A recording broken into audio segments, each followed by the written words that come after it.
미국 전 대통령이기 이전에 부동산 카지노 재벌이었던 도널드 트럼프.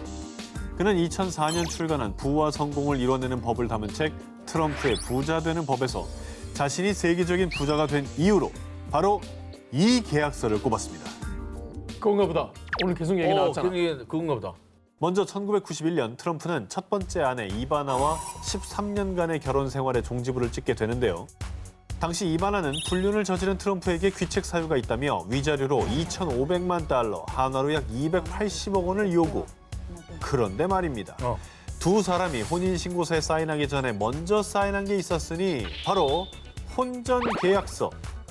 이 혼전계약서 하나 잘 써둔 덕분에 트럼프는 이혼 당시 이바나가 요구한 2,500만 달러보다 훨씬 적은 약 155억 원을 지급한 것으로 전해졌습니다. 많이 세이브했네.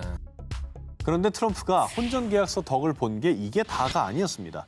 1999년 트럼프는 두 번째 아내 말라 메이플스와 이혼하게 되는데요. 당시 트럼프가 메이플스에게 지급한 위자료는 단돈 200만 달러, 약 22억 원 상당으로 알려졌고요. 두 번째 쓴 혼전계약서인 만큼 노하우가 생겼던 걸까요? 트럼프에 대한 책을 출간하거나 그에게 불리한 인터뷰는 하지 않겠다는 항목까지 추가! 트럼프가 숱한 스캔들에 휘말렸을 때도 그녀는 혼전계약서에 따라 그 어떤 관련 인터뷰도 하지 않고 약속을 지켰다고 합니다.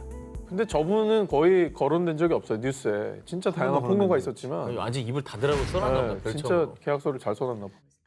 야, 근데 이제 트럼프랑 결혼을 하는 분들은 그 계약서 쓰자 그러면 좀 이렇게 좀 항목을 좀 봐야겠네. 일단 왜 이렇게 자꾸 쓰자 그러지? 거의 책 한 권일 것 같아요, 이제. 그리고 두 번의 이혼 후 일명 혼전계약서 전도사로 거듭난 트럼프는요. 여러분, 아무리 사랑해도 혼전계약서를 쓰시길 바랍니다. 파이어! 그러면 여기서 드는 궁금증 하나. 과연 트럼프는 지금의 아내 멜라니아와도 혼전계약서를 썼을까요? 썼겠죠. 썼겠지. 대선 직후에 이혼설이 좀 돌고 있긴 하거든요. 그렇죠. 미국 유명 신문사의 메리 조던 기자에 따르면요.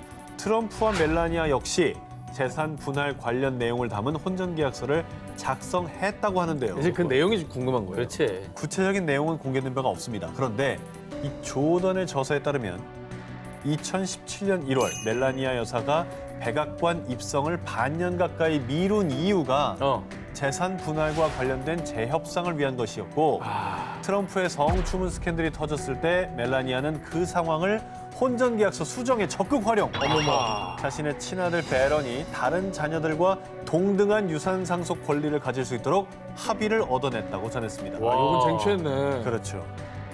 이게 사실 결혼이라는 건 우리가 영원히 살자는 약속인데 여기에 뭔가 이상한 장치를 건다는 게 문화적 차이가 좀 심한 거예요. 아이러니하게도 사람 못 믿으니까 저걸 쓰는 거잖아요. 사실. 그렇긴 해도. 앞서서 소개했던 기타리스트 에릭 클랩턴, 롤링스톤스의 믹 제거 이런 거장급 뮤지션들로부터 할리우드 스타 케빈 코스트너, 또 현 미국 대통령 도널드 트럼프와도 연문을 뿌린 여성. 바로 이탈리아 대부호의 딸이자 톱 모델 겸 가수 카를라 브루니입니다. 태초부터 탑재된 미모와 두뇌, 음악 재능까지 능력이란 능력은 다 갖고 태어난 그녀는요. 정말 위대하다 못해 살벌한 연애 편력을 자랑합니다. 1999년 카를라 브루니는요. 프랑스의 저명한 저널리스트 장폴 앙토방과 연인 관계였습니다. 그리고 지식층들과의 사교 모임에 가게 된 카를라 브루니와 장폴 앙토방. 그런데 여기서 그녀는 운명의 장난처럼 연인인 장폴 앙토방의 아들 라파엘 앙토방과 눈이 맞고 만 겁니다. 일명 앙토방 부자 스캔들. 자, 그런데 여기서 더 충격적인 사실은요. 아들 라파엘 앙토방은 이때 싱글이 아닌 유부남이었다는 겁니다. 헤헤이. 고작 25이었던 라파엘 앙토방은요. 그녀의 세기말적 매력에 홀딱 넘어갔고요. 결국 자신의 아내와 이혼을 결심합니다. 자, 그런데 이 막장 드라마 같은 전개에 더 복장 터지는 일은 당시 아내가 말이죠. 임신 상태였습니다. 왜 그러냐 진짜. 내가 교수 임용 준비를 하려면 아이는 걸림돌이 될 것 같아. 나를 위한다면 내 뜻대로 해줘. 정말 이기적이고 잔인한 거짓말요. 아이를 지우자고 한 거죠. 뭐야?